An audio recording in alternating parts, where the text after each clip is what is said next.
Hello and welcome. Today we will be reviewing Virgin Media's new flagship, the Hub 3.0. This is how the review is formatted. Every review begins with a base score of 50 points. I will go through and I will list features of the device, and based on whether they're positive or negative, we shall either add or subtract from that score. At the end of the review, we'll have our final review score. So let us begin. Virgin Media will charge their customers a £10 installation fee for the Hub 3. When you consider that it is you who will be doing the installation, that's nothing shy of an insult. That being said, £10 for a futuristic router is quite a small cost, and it does have most of the key features one would expect for a modern router. However, even when you have paid, you still do not own it.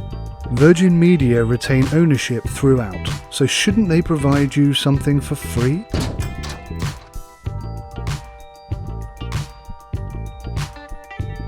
The Hub 3 is quite sleek and stylish. Unlike previous Virgin Media hubs, this one is white in colour. It is a little bit larger than the Hub 2, but not by a great deal. It has mesh sides on both sides, which I think gives an impression of a slimmer device. One of the key features that I do like is that there are no aerials protruding out of the back or out of the side of the device. This may inhibit the range and functionality of the device, but aesthetically I believe it's the best way to go. Styling is something of a personal choice, but I quite like it, so I'm going to give it the 5 points.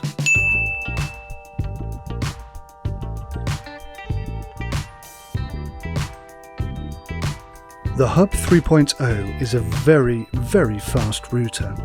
It is D3 compatible and also D3.1 compatible. This means that it comes with 24 bonded downstreams and 8 bonded upstreams and gives you an amazing download speed of 300 megabits per second. Very nice. Although 3.1 is not yet here, you will be ready to go as soon as it is. The Hub 3 comes with the standard 802.11ac. This theoretically permits throughput of over 1 GB per second. That's phenomenal.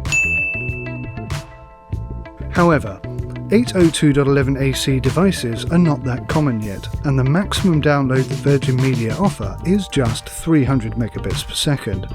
802.11n standard already exceeds that, and almost all devices released in the last 5 years have 802.11n standard.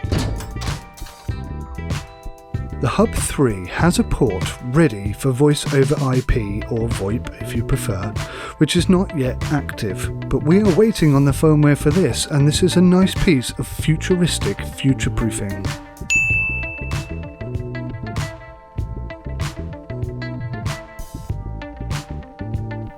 Prior to being allowed to use a Virgin Media Hub 3, I had a Virgin Media Super Hub 2. Now I live in a fairly small 3-bedroom house, and I never had any connection issues with that router whatsoever. The Hub 3, however, is less stable at longer distances, so the rooms furthest away from the router, which incidentally is in exactly the same location as the Super Hub 2, no longer remain connected, and I require a repeater.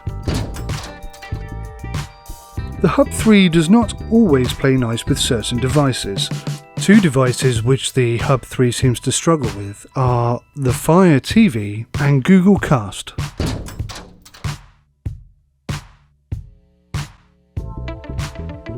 The Hub 3 imposes new restrictions when changing or adding a password. Sometimes these restrictions are too severe and they cause more problems than they are worth. In complete contrast to this, when logging into the router, your password is visible to all and sundry, and the login page also provides some sensitive information which would-be internet attackers might find useful.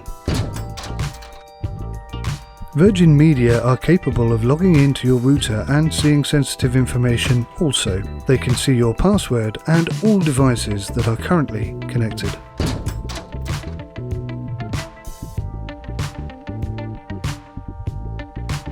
Unlike most router manufacturers, you will have access to technical support between the hours of 8 AM and midnight, 7 days a week. However, some of the Virgin Media tech team are rude, incapable, and very pushy. Sometimes they will offer you customer discounts at a higher price than that new customers receive. Even when you point out that you'll be paying more over a period, they refuse to accept that and continue pushing you to try and take your new, more expensive package. Thank you, Virgin. Very kind of you.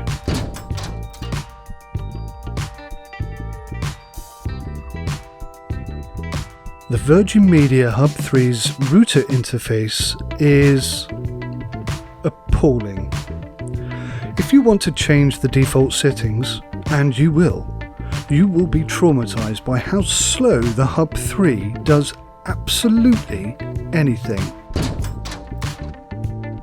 In addition to this, when you apply your changes, there's a very good chance that you will be kicked out of the router and unable to log in until the current session has cleared or you have restarted the router.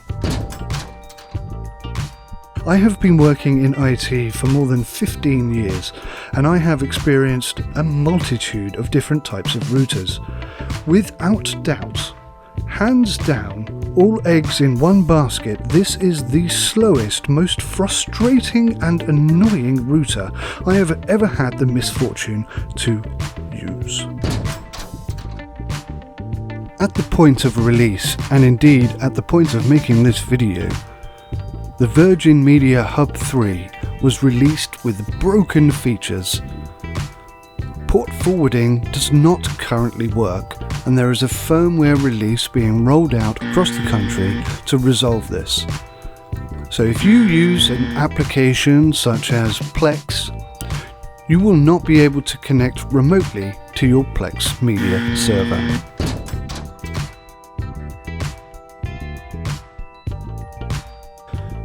If cost is a factor, then this is a very good purchase.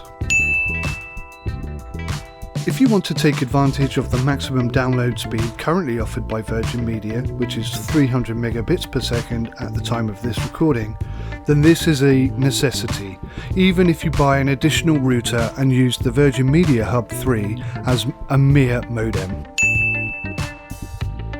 If you're only looking for speeds of up to 200 megabits per second and you already have the SuperHub 2AC, then you might just be better off sticking with what you have, at least for the time being.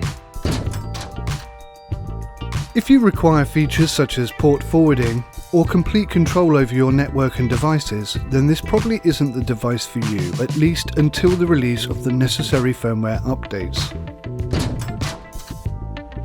If VoIP is something you want, or you are looking to take advantage of the significantly faster D3.1 standards when they finally arrive, then this is a great device at a great price. Our final review score for this device is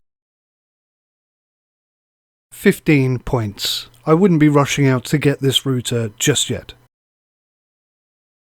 Now, this isn't the most professional video you're probably ever going to see, but I'm hoping that the content is informative and helpful for you, and that's kind of the key thing, is to get the message across and the content in a coherent fashion. So I'd really appreciate it if you give me some feedback on your thoughts for the format and the way that it's put together, and well, any ideas and informative information, constructive criticism you might be able to provide me would be greatly appreciated. I hope you have found this review informative. Please hit the like button and subscribe if you would like to see more, and thank you very much for watching.